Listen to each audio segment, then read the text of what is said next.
तो दोस्तों जिसका हमें था इंतजार और आपको भी, वो घड़ी आते आते रह गई, क्योंकि ऐन मौके पर टॉक्सिक वालों ने अपना हाथ पीछे खींच लिया। डर गए बेचारे, धुरंधर से टक्कर लेने में उनकी हवा टाइट हो गई और इन सब का दोष उन्होंने डाल दिया बेचारे ईरान पर, क्योंकि भाई ईरान में बम फूट रहे हैं, सऊदी अरब में बम फूट रहे हैं, तो हम अपनी पिक्चर को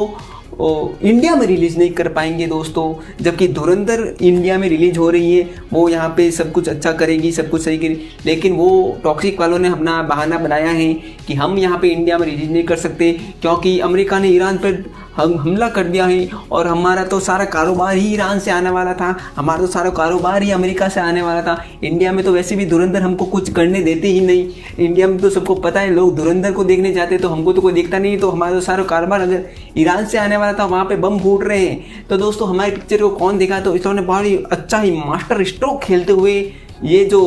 अपनी मूवी थी टॉक्सिक, उसको उन्होंने अपना पोस्टपोन कर दिया है 4 जून को। तो दोस्तों 4 महीने बाद क्या पता युद्ध चालू रहे, क्या पता युद्ध खत्म हो जाए, उसकी बात तो हम नहीं बता सकते, पर हम आपको कुछ और बता सकते हैं जिससे आपको ये समझने में आसानी हो जाएगी कि उन्होंने अपनी तारीख को क्या युद्ध की वजह से आगे बढ़ाया, या वो ये देख के डर गए कि धुरंधर के सामने उनकी कोई औकात नहीं, उनकी कोई हस्ती नहीं थी, इसलिए वो अपनी पिक्चर को लेके भाग गए, वापस आगे भाग गए। जबकि ये बात सोचने वाली है कि उन्होंने अपनी डेट को 1 साल पहले लॉक कर दिया था। पर मैं आपको ये चीज़ बताना चाहता हूँ कि भाई ये जो डिसीजन था उनका, उन्होंने ये बहुत ही डिसीजन सही लिया, क्योंकि धुरंधर के आगे उनकी क्या औकात है मैं अभी आपको 2 सेकंड में बता देता हूँ। अगर वो धुरंधर के साथ 19 मार्च को ही रिलीज कर लेते तो अपनी कैसी उनकी ऐसी तैसी हो जाती, ये तो किसी से छुपी नहीं है। और ये बात यश को भी पता चल गई थी कि यार अपने जो रॉकी भाई का जो ऑरा हमने बना के रखा है वो उसका पूरा सत्यानाश हो जाएगा ऐसे ही, और हमें पतली गली लेके निकलना पड़ेगा। और ये पतली गली उनको ईरान और इजराइल के युद्ध में नज़र आई, क्योंकि अगर हम बात करें आंकड़ों की तो केजीएफ फर्स्ट ने 80 करोड़ में बन के 235 करोड़ कमाए, ठीक है, वो अलग बात है, वो अच्छी हिट थी, उसके साथ कोई पंगा नहीं था। लेकिन हम बात करें केजीएफ 2 की, जिसके बाद से यश पूरे इंडिया में फेमस हुआ, तो उस मूवी ने अब इंडिया में कमाए थे 1000 करोड़, और बाहर की कंट्री में ओवरसीज में उन्होंने कमाए थे 214 करोड़, और उसमें से सिर्फ 60 और 70 करोड़, उससे भी कम, लगभग 50-60 करोड़ ही उन्होंने गल्फ कंट्री से कमाए, जिसका वो बहाना दे रहे कि यार गल्फ कंट्री में हम बैन नहीं कर सकते। मतलब कि 1200 करोड़ का सिर्फ 60 करोड़ उन्होंने सिर्फ गल्फ कंट्री से कमाया था। वही बात कर हम धुरंधर की, जो कि गल्फ कंट्री में रिलीज भी नहीं हुई, वहाँ पे बैन थी, उसने इंडिया में कमाए हैं 1005 करोड़, और बिना गल्फ कंट्री के उन्होंने बाहर 300 करोड़ कमाए हैं। तो वो बिना उनके भी टॉक्सिक से बहुत ही ज़्यादा आगे हैं, तो कोई कंपटीशन का था नहीं। पर ये बात तो रही आंकड़ों की, ये आंकड़े बदल भी सकते थे, क्या पता टॉक्सिक बहुत ही अच्छी मूवी निकल जाती तो धुरंधर को पीछे कर देती और वो लोगों की पहली चॉइस बन जाती। पर ऐसा होता भी दिखा नहीं, कि सबसे पहले उन्होंने अपना टीजर लॉन्च किया, राया इंट्रोडक्शन वीडियो लॉन्च किया, जिसको लोगों ने बहुत देखा, बहुत उस पर व्यूज़ वगैरह बहुत आए,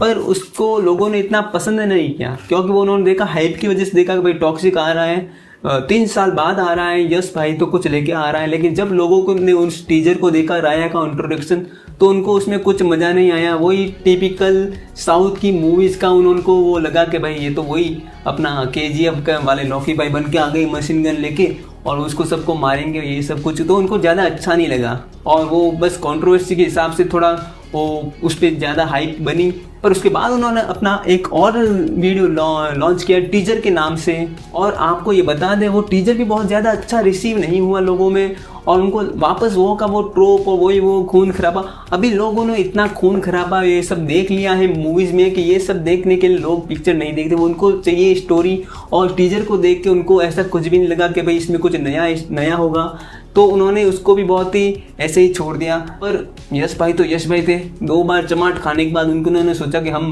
क्या पता हमारे फैन लाइक नहीं कर रहे होंगे टीजर को या कुछ ऐसा, तो उन्होंने कहा कि हम अपना गाना लॉन्च करेंगे। तब तक बेचारे फैन धुरंधर के टीजर का ही वेट कर रहे थे, क्योंकि उन्होंने टॉक्सिक का जो भी देखा उसको तो उन्होंने जिन्होंने अपनी मन भी बनाया था टॉक्सिक को देखने का, उन्होंने भी बोल दिया भाई हम अभी सोचेंगे इस बारे में। तो उसके बाद क्या हुआ कि उन्होंने अपनी तबाही गाना लॉन्च किया,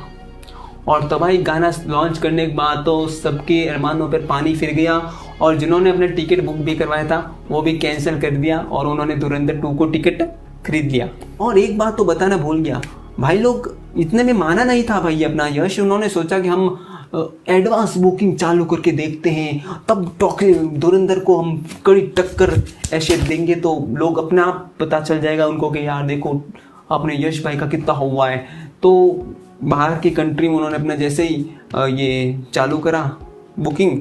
तो देखा भाई सारे के सारे टिकट तो धुरंधर की सेल हो रहे हैं, सारी की सारी स्क्रीन धुरंधर को मिल रही है, अपने हाथ में तो कुछ नहीं आ रहा। जैसे कि आंकड़े बता रहे कि पूरे धुरंधर ने प्री बुकिंग, अभी तो 19 मार्च को मूवी आने वाली है और उसका कोई नया टीजर नहीं आया, नया पोस्टर नहीं आया, वही जो धुरंधर फर्स्ट में जो पीछे रिवेंज के नाम पे जो टीजर था वही वापस चिपका दिया उन लोगों ने। उसके नाम पर उन्होंने यश की मूवी से ज़्यादा हाइप बटोर ली और उससे ज़्यादा टिकट उन्होंने अपने खाते में डलवा दिए। और उसके मतलब कि डिफरेंस देखो आप, धुरंधर 2 के एडवांस बुकिंग हुआ 1.5 करोड़ लगभग, उसना ओवरसीज में एडवांस बुकिंग हुआ, और वहीं पे टॉक्सिक का देखा जाए तो सिर्फ 3 लाख का लगभग उनका टिकट सेल हुआ। तो कहाँ 1.5 करोड़ कहाँ 3 लाख। तो यश भैया ने सोचा कि यार अपनी बची हुई इज्जत को समेटते हैं और यहाँ से भाग जाते, नहीं तो फिर मॉन्स्टर करते करते अपना तो पूरा वही हो जाएगा कि कोई कुत्ता भी नहीं पूछेगा। और जो भी अपना स्टारडम हमने कमाया है हिंदी मीडियम में भी और बाहर में भी, तो वो पूरा का पूरा धरा रह जाएगा अपनी फालतू की जिद के चक्कर में। तो उन्होंने सोचा कि यार एक अच्छा बकरा हाथ में आया है, गल्फ कंट्री के नाम से हम लेके निकल जाते हैं इधर उधर, लोग तो पागल है, उनको क्या ही पता चलेगा। हम बोल देंगे भाई यहाँ पे युद्ध हो गया, भाई हम क्या करें भैया। तो वो ऐसा होके वो निकल गई अपने मूवी को लेके। तो दोस्तों इस पूरी कहानी से हमें क्या सीख मिली? हमें सीख मिली कि दोस्तों हमें कभी भी अपने ऊपर ओवर कॉन्फिडेंस नहीं करना चाहिए, अपने अंधभक्त फैन के भरोसे हमें नहीं बैठना चाहिए कि वो आएंगे और कैसी भी पिक्चर हम उनको जैसा भी देंगे वो आके देख लेंगे, तो ऐसा नहीं होता।